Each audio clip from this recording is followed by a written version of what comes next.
the core, I believe, of screenwriting is failure. And I say that because writing is rewriting.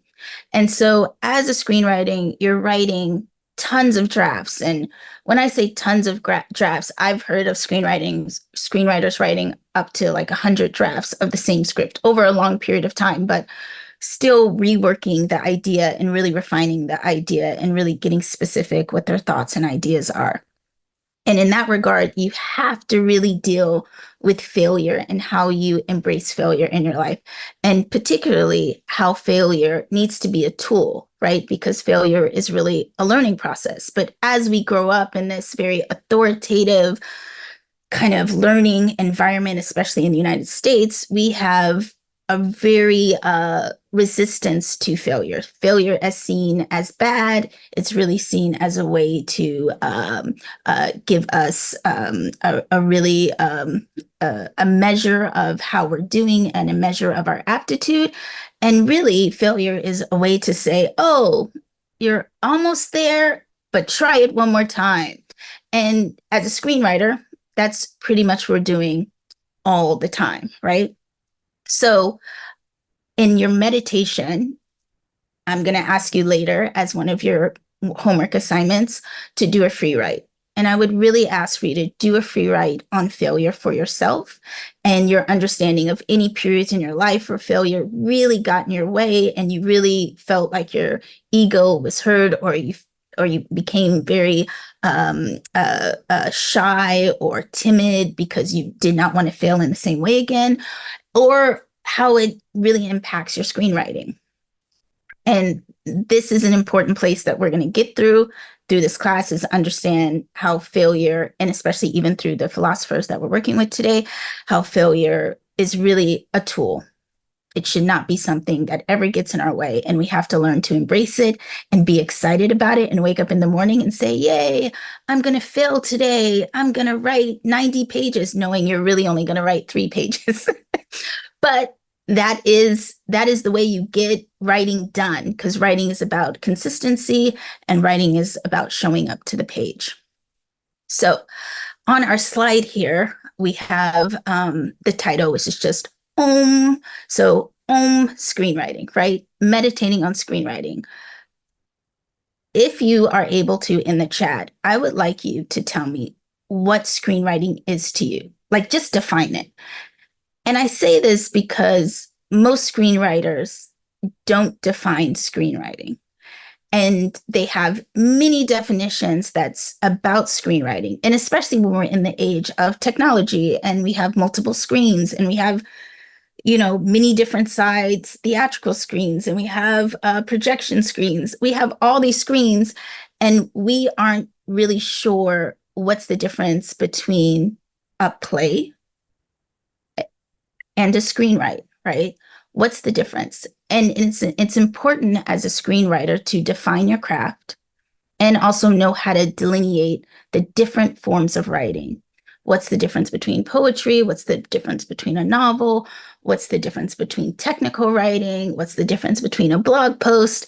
And what's the difference between screenwriters? And I've been teaching for about 10 years now. And I will tell you, every now and then I get a person who joins our class and they are a lawyer or a doctor or, some very important job title.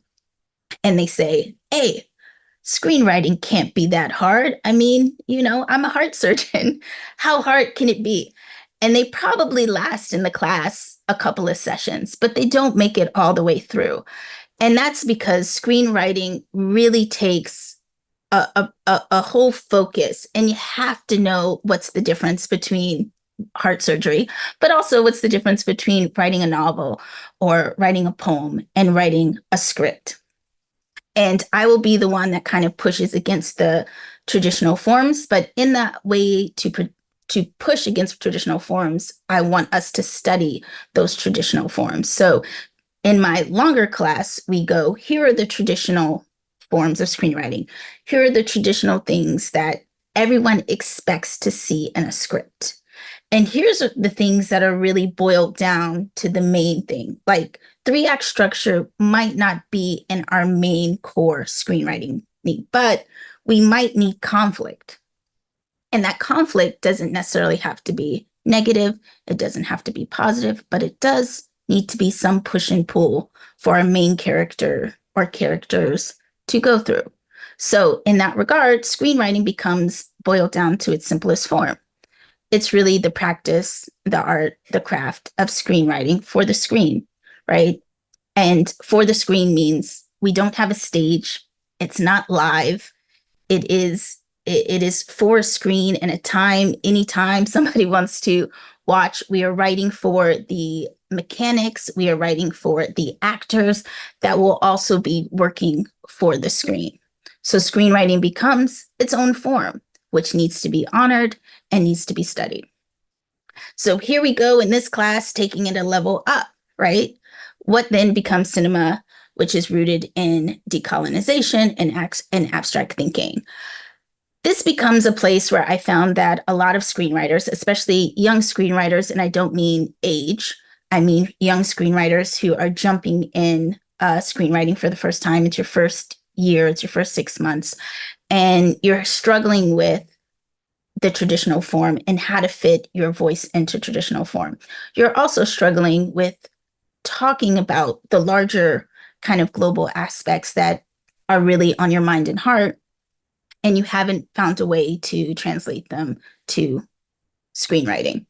And everybody wants to be, an amazing screenwriter, and we all want to write a great picture like Chinatown or Do the Right Thing or something like that. And it takes time. It also takes a lot of scholarship about everything that falls down from the sun to be able to write something of that level. And if you haven't found a way to engage within political education for yourself, whatever that means for you, you got to start, even if that means you start crafting it for yourself.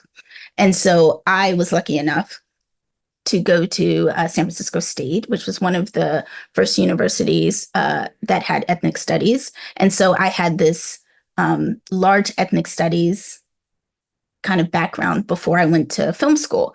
And I felt like that really divided me apart from a lot of my peers, because I was very interested in finding ways to put that into my work.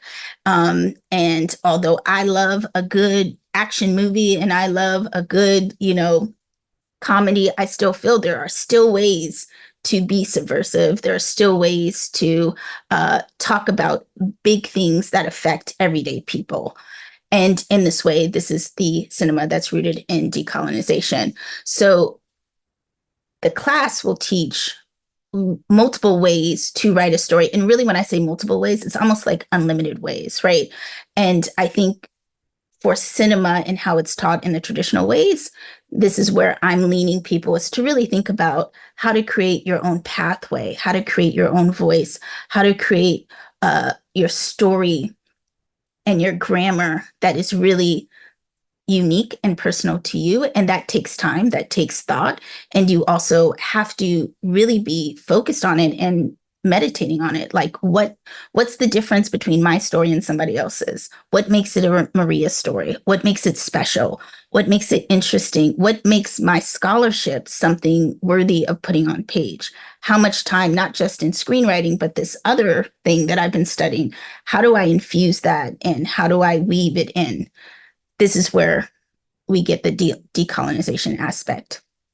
So, right, abstract thinking, how do we get there? Because when you're writing, right, we all get into these like places of being perfect. And abstract thinking is a way to help us break out of the box.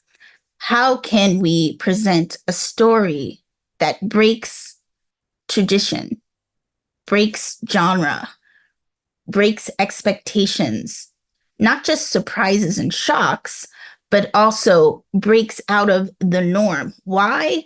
Because that's our role as storytellers, is to give people kind of what they're used to in a form, in a way that they're used to it, but take them on an unexpected journey. When that unexpected part of the journey happens, ends up being on you, the writer. And that's how we start thinking through an abstract lens. And so growing up in the United States and United States education, I got a very like binary thinking. It's very much like yes or no. This is the way this is what a square is. And I think you have to start refocusing your brain and really giving yourself tools and assignments and learning ways to think differently so that you can give not just the regular ordinary story, but you can give the extraordinary story. I see questions happening. Keep dropping them in. We'll get there. And so, what then becomes a screenwriter? And this class, I will say, I started in a community room in San Francisco at the back of a bookstore before pandemic even was a thought. I just knew a lot of people who wanted screenwriting space to come together. So when we came together, I started asking simple questions like, what is a screenwriter? And people had a lot of thoughts about that. And particularly, I'm asking, what's a screenwriter? What is a screenwriter with political interests? What's a screenwriter with interest in humanity? And you might say, like, oh, of course, every screenwriter wants that. Every screenwriter does that. But you don't actually always see it on page. And how do we have intention around these things we want to see on page? And so we came up with this small list of what we think a screenwriter is. So if you want to add more to, please add more in the chat. But in my eyes, I always like to keep things simple. A screenwriter is any person who writes for the moving image. And I really say moving image because we are in a world where we have so many different forms right now of cinema, film, right? From animators to video game artists to installation artists to traditional theatrical cinema to all the numbers of TV and film screen, right? So all those count. We're writing for all those places, right? So all you have to do is think about the moving image. And I don't even know if we're at VR anymore, but whatever our level of like 3D cinema that we're at right now or experiential cinema, like that's still some kind of moving image. So we're writing for that. Any person who frames for the story or screen. And since we're here in this political space, the radical writer. And the radical writer doesn't always mean big, loud, boisterous, right? It could be really small, that radical place you're taking your screenplay. But in that radical place, you're in this also contradiction for yourself, right? You're writing about capitalism, living in a very capitalist society, but in that place that you recognize those two things that are opposing, you're illuminating more of where this conflict can exist for your character. You're an observer.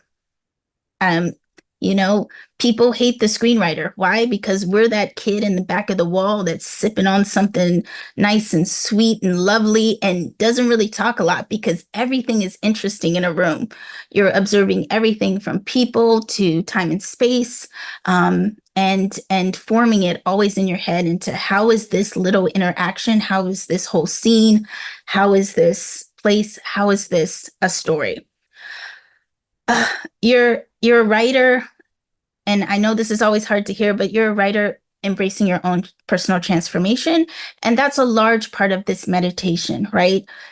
An important place of knowing how to be a good screenwriter is knowing of yourself and having self-reflection somewhere within the screenwriting process.